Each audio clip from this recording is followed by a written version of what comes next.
Bismillahirrahmanirrahim. Assalamualaikum warahmatullahi wabarakatuh. Balik lagi di channel Bisikan Horor. Bagaimana kabar malam ini? Semoga sehat selalu dimanapun Anda berada. Amin. Malam ini aku akan bawakan sebuah kisah horor berjudul Bangku Kosong. Kisah ini menceritakan tentang bangku yang selalu dibiarkan kosong dan dirumorkan di satu sekolah bangku itu angker. Jadi tidak ada yang berani duduk di bangku tersebut. Jadi bagaimana kisah selengkapnya, tetap pantengin Bisikan Horor.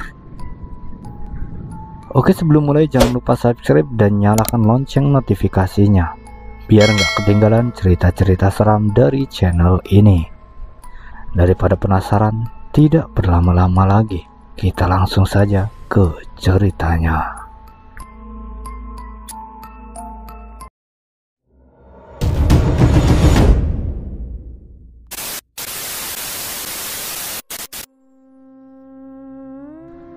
Pagi itu, suasana kelas 11-3 cukup riuh.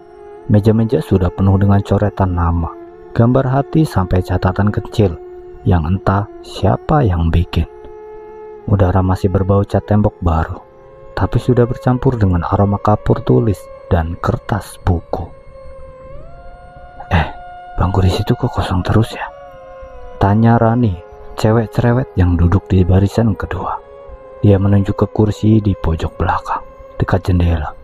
Bangku itu bersih, seperti jarang disentuh orang. Ada yang pindah kali?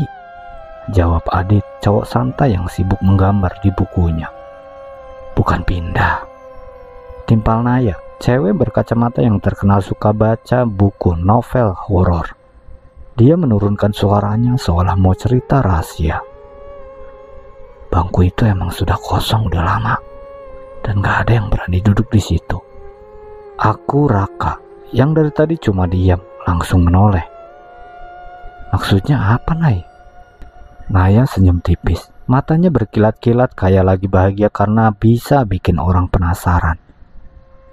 Katanya, bangku itu terkutuk. Mendengar kata-kata itu, beberapa murid langsung mendekat, merasa kepo. Rani melotot. Jangan ngaco Emang kenapa coba bisa terkutuk? Naya narik napas dalam-dalam. Ada cerita. Dulu ada cewek yang meninggal secara misterius. Dia dulu duduk di situ. Katanya sih, sampai sekarang arwahnya masih suka balik nyari tempat duduknya. Jadi siapapun yang nekat duduk di situ bakal diganggu. Suasana kelas mendadak agak hening. Bahkan suara kipas angin tua yang berdecit pun terdengar jelas. Bullshit tuh si Naya, seru Adit sambil ketawa. Masa kursi bisa bikin orang meninggal? Lo pikir gue ngarang, Dit? Naya nyolot. Coba tanya kakak kelas yang lain deh. Semua juga tahu kok cerita itu. Aku ngelirik bangku kosong itu jujur, memang rasanya aneh dari bangku yang lainnya. Kursi dan mejanya kelihatan lebih baru, kayak habis diganti.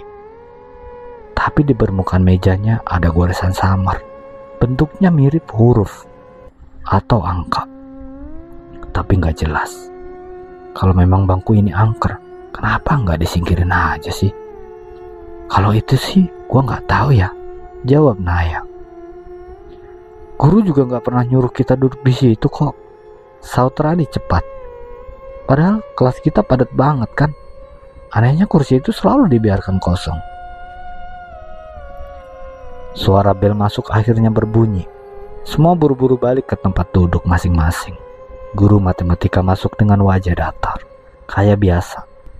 Dia sempat melirik sekilas ke arah bangku kosong itu, lalu cepat-cepat mengalihkan pandangan.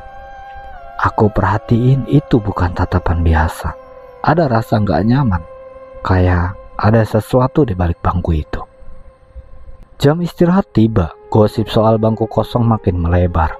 Beberapa anak sengaja jajan ke belakang, pura-pura lewat, tapi ujung-ujungnya merhatiin kursi itu. Gue dengar cewek yang dulu duduk di situ meninggalnya tragis, bisik seorang cowok ke temannya. Kenapa? Gak tahu pasti. Ada yang bilang bunuh diri, ada juga yang bilang dibunuh. Aku jadi makin penasaran. Aku jadi makin penasaran di kepalaku. Semua cerita itu muter. Akhirnya, tanpa pikir panjang, aku nyeletuk ke gengku. Kalau gitu, kenapa nggak kita buktiin aja? Rani langsung menoleh. Kaget. Hah? Maksud lu duduk di situ? Aku ngangguk. Iya. Masa kursi bisa ganggu orang? Gak masuk akal kan? Naya senyum miring. Lo yakin, Rak? Banyak yang udah coba, tapi mereka akhirnya sakit loh. Demam, atau gak balik-balik katanya. Adik ketawa ngakak. Gak balik-balik? Lo kira bangku itu mesin waktu apa? Tapi jujur, dari nada suara Naya, aku tahu dia gak bercanda. Aku tatap kursi itu lama-lama. Entah kenapa ada perasaan aneh yang bikin merinding. Tapi di saat yang sama, rasa penasaran semakin kuat. Awas aja lu nekat, Jarak, kata Rani sambil meraih tanganku. Gue gak mau punya temen yang kesambet gara-gara kursi doang. Aku cuma nyengir. Santai aja, Ran. Gue cuma penasaran doang kok. Gak langsung duduk juga sekarang. Meski ngomong begitu, dalam hati aku udah punya niat. Suatu saat gue bakal duduk di bangku itu. Menjelang pulang sekolah, aku sengaja pura-pura ketinggalan buku biar bisa balik ke kelas. Ruangan udah sepi, cuma ada suara burung gereja di luar jendela. Aku berdiri di depan kursi itu. Tanganku sempat ragu mau menyentuh. Ada hawa dingin aneh keluar dari arah meja. Pelan-pelan aku tarik kursinya. Suara gesekan kaki kursi dengan lantai bikin bulu kuduk merinding. Aku tarik napas panjang, lalu duduk. Detik pertama gak ada apa-apa, cuma dingin aja. Tapi tiba-tiba, tuk, tuk, tuk. Mejanya bergetar halus, kayak ada yang ngetuk-ngetuk dari bawah. Aku langsung berdiri, kursi itu hampir jatuh, keringat dingin ngucur di punggung. Gak mungkin, bisikku. Apaan ini? Saat aku mau cabut, aku sempat nengok sekali lagi. Di permukaan meja itu aku lihat tulisan goresan samar. Tadi berubah lebih jelas. Sekarang bentuknya huruf-huruf. Tolong.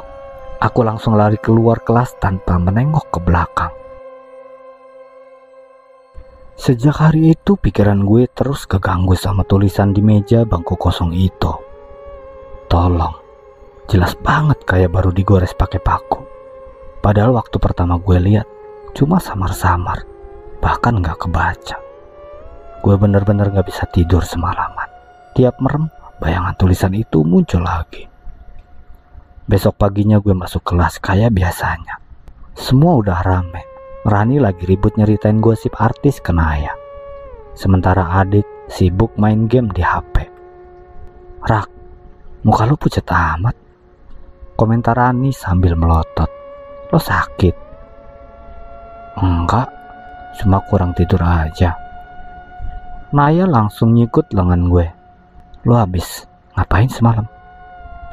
Jangan bilang lo nekat duduk di bangku itu ya. Gue kaget. Lah, kok lo tahu? Dia nyengir miring. Nah, bener kan feeling gue? Soalnya gue lihat tas lu kemarin masih di kelas. Lo pasti balik lagi kan? Adit ikutan nimbrung. Anjir, lu beneran duduk di situ, Rak? Gue gak langsung jawab. Gue cuma nutup buku dan nyender. Rasanya males banget buat cerita detail. Takut mereka mikir gue lebay. Tapi tatapan Naya yang gak lepas dari gue bikin gue akhirnya nyerah. Iya, gue sempet duduk. Dan itu rasanya aneh banget, Dit. Aneh gimana maksud lu? Rani makin penasaran. Mejanya getar sendiri. Terus ada tulisan muncul. Tolong. Seketika itu, suasana meja kami hening. Rani langsung gemetar. Tangannya meremas lengan bajunya sendiri. Adit malah ketawa. Tapi ketawanya kaku. Ya elah, jangan ngaco lo. Paling juga sugesti lu sendiri tuh. Terserah kalian percaya atau enggak. Tapi gue beneran ngerasain kemarin. Saat duduk di bangku itu, rasanya bener-bener aneh guys. Naya malah makin serius. Itu artinya dia benar-benar ada di kelas ini, Rak. Arwahnya belum tenang kali. Terus tulisan itu kata tolong. Berarti Rani buru-buru nutup telinga. Jangan ngomong gitu, Nay. Gue jadi takut nih. Gue berusaha cuek, tapi jujur, semenjak duduk di bangku itu, gue mulai ngerasa ada yang ngikutin. Hari itu selama pelajaran gue sering dengar bisikan. Awalnya samar, kayak suara angin, tapi makin lama makin jelas. Raka. Suara cewek lembut tapi dingin. Gue spontan nengok ke belakang. Bangku kosong itu masih sama, gak ada siapa-siapa. Rak, lo kenapa? Tanya Adit yang duduk di samping gue. Gak apa-apa, Dit. Jawab gue cepat, gue gak mau dibilang halo. Tapi bisikan itu juga gak berhenti. Kadang muncul dari arah jendela, kadang dari bawah meja.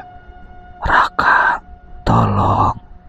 Bulu kuduk gue merinding, seperti ada yang minta tolong.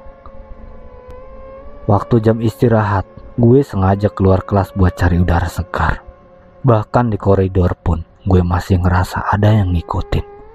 Sekilas bayangan kayak sosok cewek berambut panjang, terlihat di ujung lorong. Tapi tiap gue kedip, bayangan itu hilang. Malamnya kejadian makin parah. Gue lagi belajar di kamar, tiba-tiba listrik kedap-kedip, lampu redup, lalu terang lagi. Apaan sih nih? Gue kesel, kirain listrik rumah bermasalah. Tapi pas gue nengok ke meja belajar, di cermin kecil yang nempel di dinding, gue lihat bayangan cewek berdiri di belakang gue. Rambutnya panjang, nutupin muka.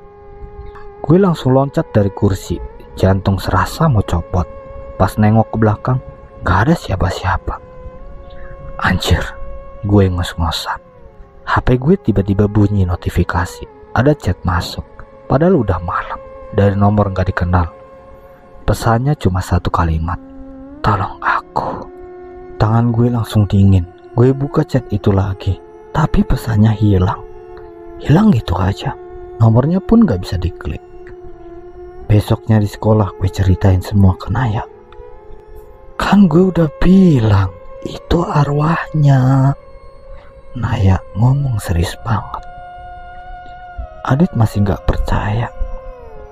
Ya elah, paling lo mimpi, Rak. Atau ada temen lo yang ngeprank. Jangan cemen lah. Kalau prank, siapa coba yang tahu gue duduk di situ selain kalian? Bentak gue. Rani udah pucet. Rak, sumpah, jangan diterusin lagi. Gue takut sesuatu kejadian sama lo. Tapi Ran, tiba-tiba prak, penghapus yang ada di papan tulis jatuh sendiri. Semua anak-anak di kelas kaget. Guru pun melotot bingung. Apa-apaan ini? Siapa yang main-main di kelas? Semua saling pandang. Gak ada yang nyentuh penghapus itu. Tapi anehnya penghapus itu jatuh pas gue lagi ngomong soal bangku kosong. Mata Naya langsung nyasar ke gua. Rak, lo ngerasain ada yang aneh gak sih tentang penghapus yang jatuh? Gue gak bisa jawab. Tenggorokan gue tercekat, tapi jauh di dalam hati gue. Gue tahu gangguan pertama ini baru permulaan. Hari-hari berikutnya kelas 11-3 jadi kayak punya dua dunia, yang kelihatan dan yang gak kelihatan. Gue makin sering diganggu. Meskipun gue berusaha sok cuek, kadang tiba-tiba ada suara langkah kecil di dekat bangku kosong. Padahal semua orang lagi duduk. Kadang ada bau amis yang nyebar, persis kayak bau darah kering.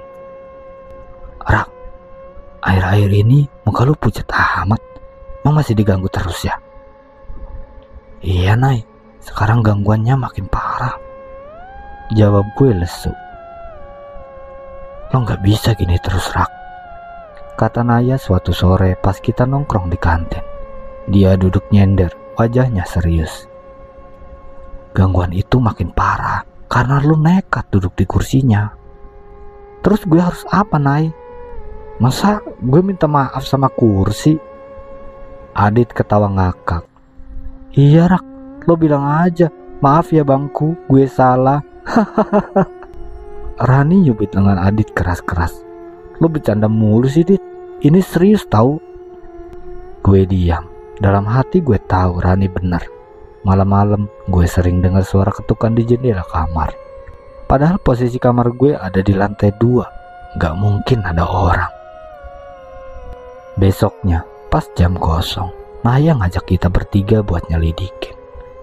Gue yakin ada hubungannya antara hantu yang di bangku itu sama sesuatu di sekolah ini, kata Naya dengan wajah serius. Hubungan gimana maksud lu? Gue pernah denger kakak kelas cerita, katanya dulu ada gudang lama di belakang sekolah. Sekarang dikunci, gak dipakai lagi. Nah, cewek yang duduk di bangku itu katanya terakhir kali kelihatan masuk ke sana. Rani langsung nunduk, wajahnya pucat. Nay, jangan ngomong sembarangan gue merinding nih. Justru lu merinding berarti beneran ada sesuatu, Ran, jawab Naya mantap. Adit malah excited. Wah, seru nih, main detektif-detektifan yuk. Kapan lagi coba? Ayolah gas. Ya elah Dit, lu pikir ini game? Gue nyolot. Tapi dalam hati gue juga penasaran, apalagi setelah gue dapat gangguan itu. Kayak ada dorongan buat nyari tahu kebenarannya. Sore itu kita berempat mutusin buat muter ke belakang sekolah. Jalan setapak menuju gudang sepi banget, dipenuhi ilalang yang udah tinggi-tinggi, udara lembab, bau tanah basah nyengat. Ngeri amat tempatnya, gumam Rani sambil mermelek. Kayak film horor beneran ini.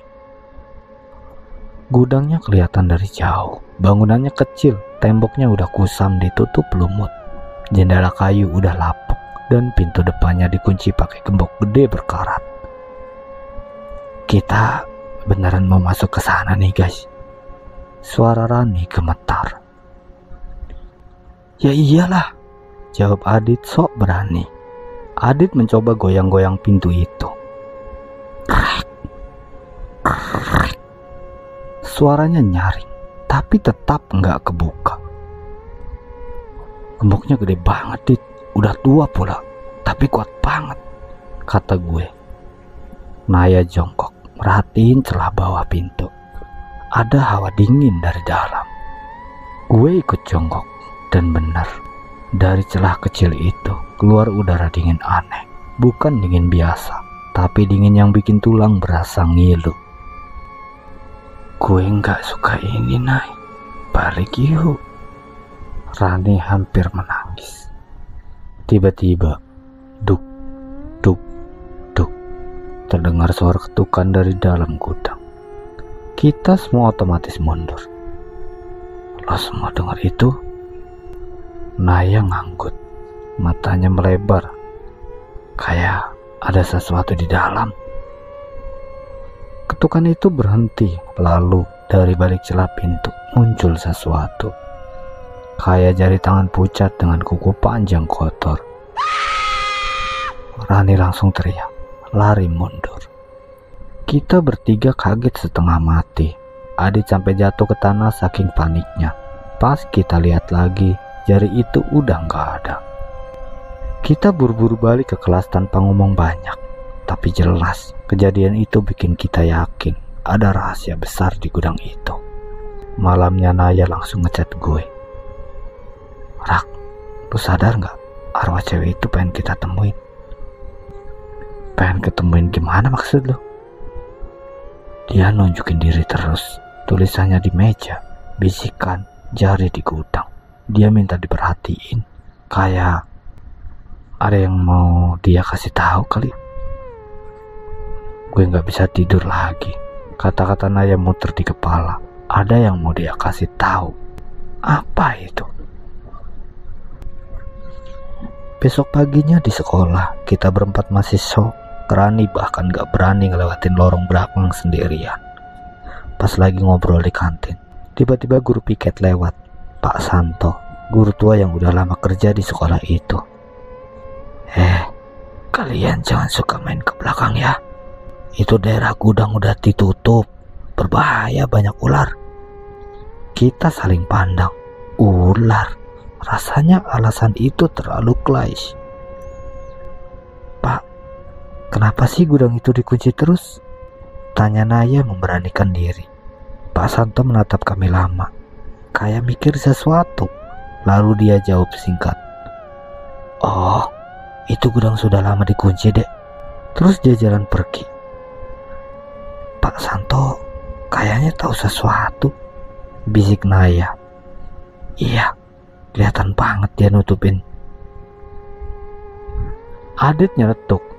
Atau jangan-jangan yang terlibat malah ada di antara mereka.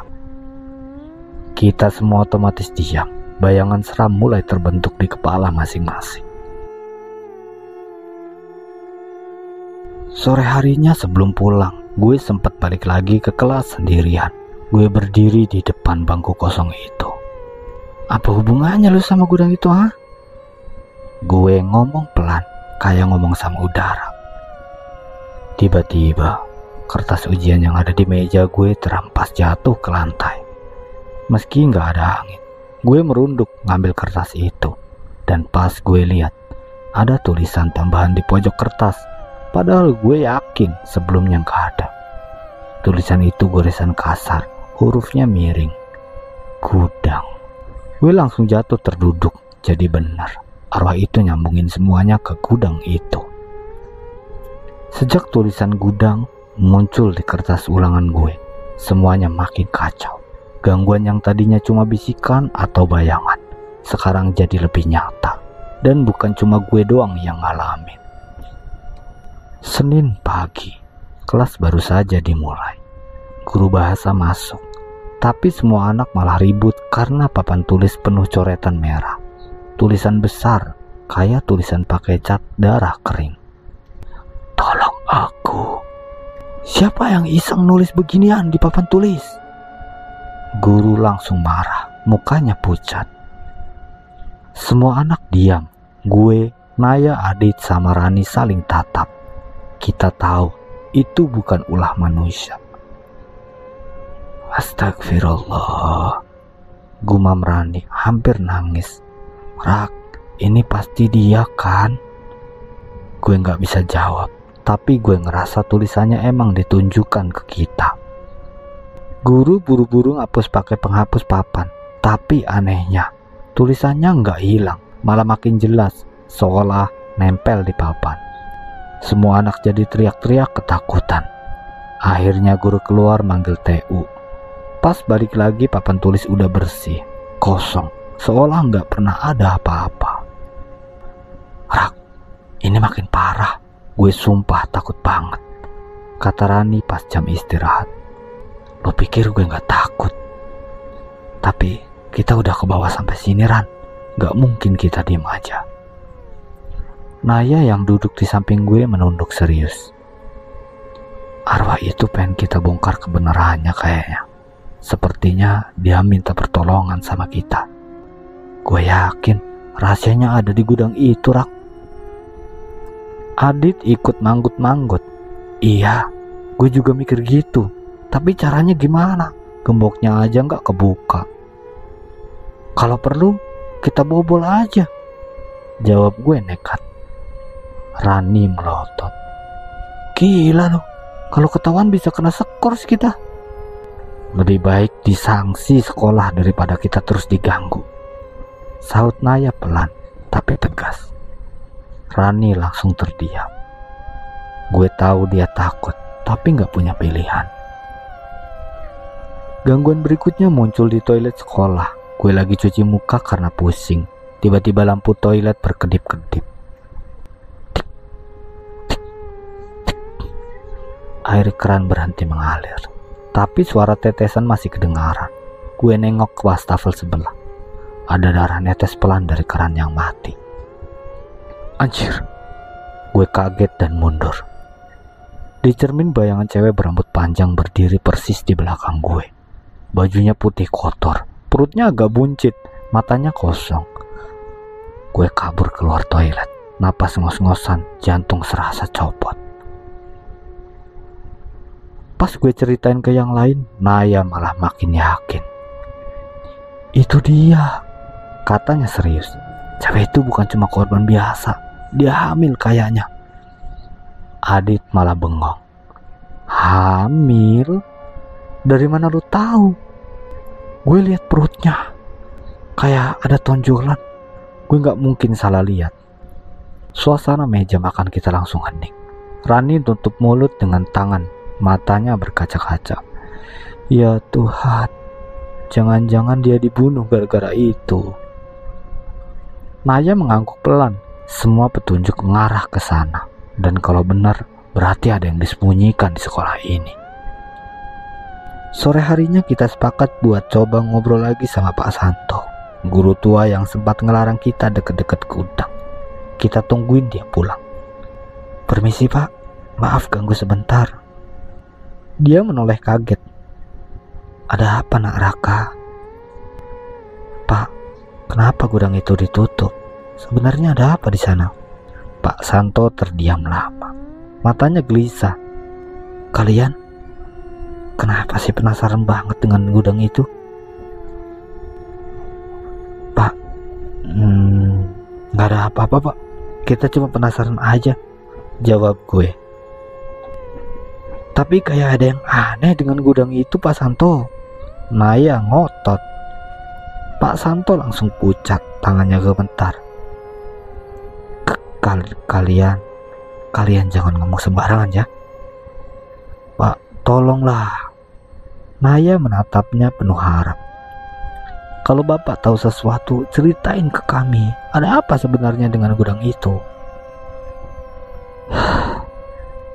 Pak Santo menghela nafas, memejamkan mata sebentar.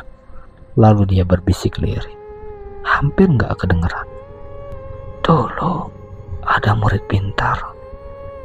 Dia dekat dengan seorang guru. Terlalu dekat. Sampai akhirnya hamil. Tapi dia hilang begitu aja. Katanya pindah.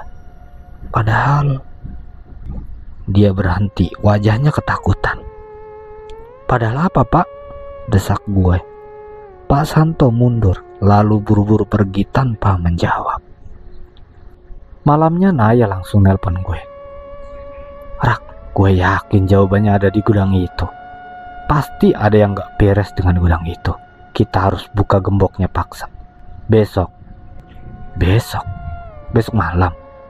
Iya, besok malam setelah sekolah sepi. Gue diem lama, mikir, perasaan takut sama penasaran campur aduk. Akhirnya gue jawab, oke, kita besok ke gudang itu. Ajak yang lain juga ya. Tapi malam itu sebelum tidur gue lagi-lagi diganggu. Kaca jendela kamar gue berkabut sendiri. Padahal gak ada hujan. Dan di kabut itu muncul tulisan samar dari luar. Tolong aku.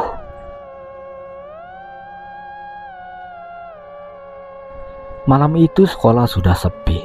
Lampu koridor mati sebagian, menyisakan cahaya temaram dari tiang-tiang lampu halaman. Gue, Naya, Adit, dan Rani berkumpul di belakang sekolah, tepat di depan gudang tua yang udah lama terkunci itu. Adit bawa linggis kecil yang dipinjem dari rumahnya. Ya udah, kita langsung aja, katanya sok berani. Meski gue bisa lihat tangannya gemetar. Dit, hati-hati Dit, jangan berisik, bisik gue. Linggis itu diselipin ke gembok berkarat.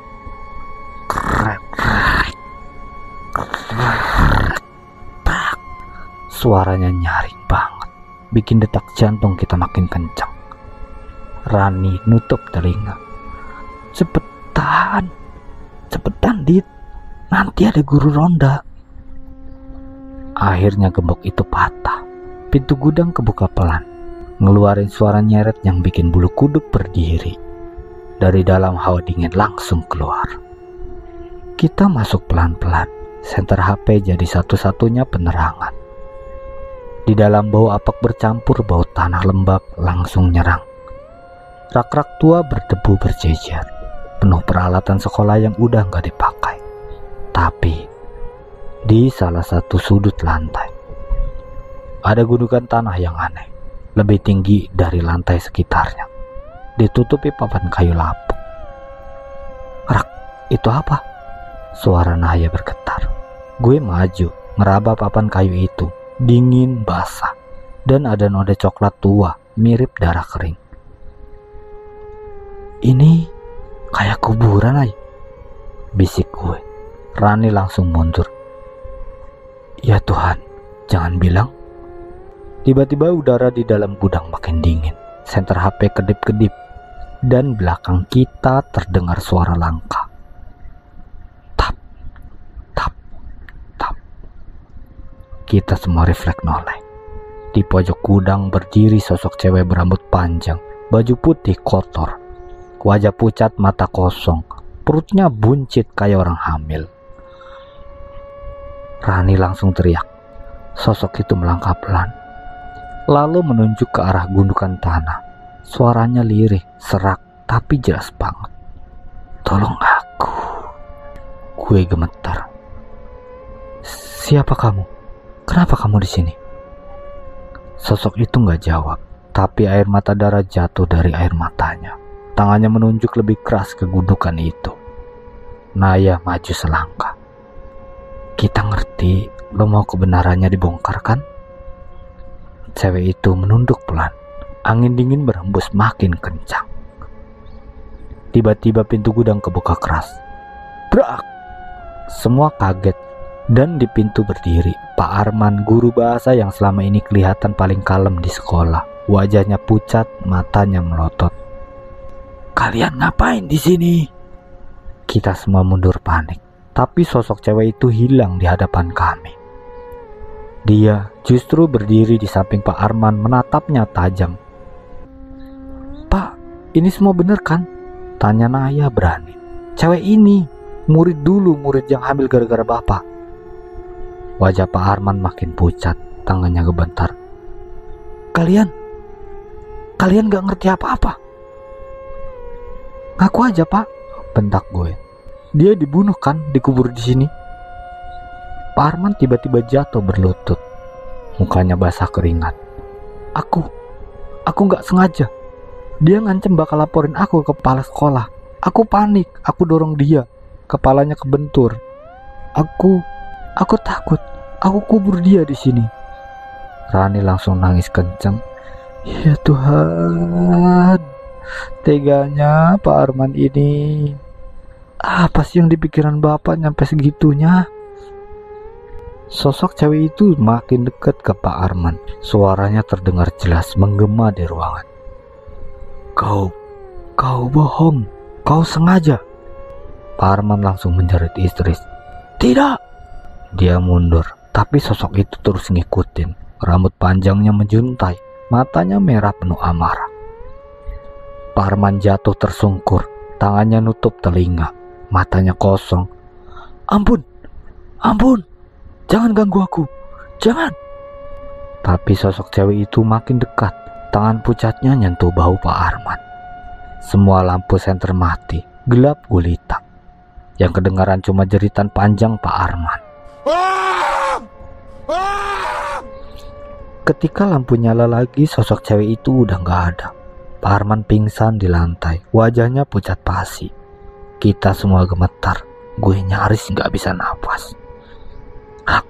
Sepertinya dia udah menyelesaikan semuanya ya, tanya Rani dengan suara lirih. Gue lagi-lagi gak bisa jawab. Tapi entah kenapa, hawa dingin yang tadi menghimpit sekarang hilang. Gudang berasa kosong. Naya merhatiin gundukan tanah itu. Besok kita harus lapor polisi guys, supaya jasadnya diangkat. Biar dia benar-benar bisa pergi dan arwahnya tenang. Besoknya sekolah geger. Polisi datang ngegali gundukan gudang itu.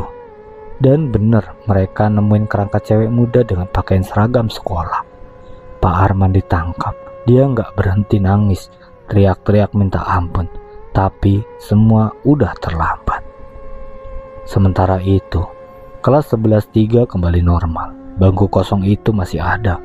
Tapi kali ini gak ada lagi gangguan. Seolah arwah itu udah lega karena rahasianya terungkap. Tapi tiap kali gue lihat bangku itu, gue masih bisa kebayang sosok cewek yang dulu berdiri di pojok kelas dengan mata kosongnya. Dan entah kenapa, kadang Kalau kelas lagi sepi, gue suka masih dengar bisikan lirih dari arah bangku kosong itu. Terima kasih. Bagaimana cerita kali ini? Serem tidak? Cukup mendebarkan ya? Jika kalian suka, jangan lupa tekan like dan tinggalkan komentar di bawah. Untuk yang baru bergabung, silahkan subscribe dan aktifkan lonceng notifikasinya agar tidak ketinggalan cerita-cerita seram berikutnya. Mohon dukungannya agar channel ini bisa berkembang.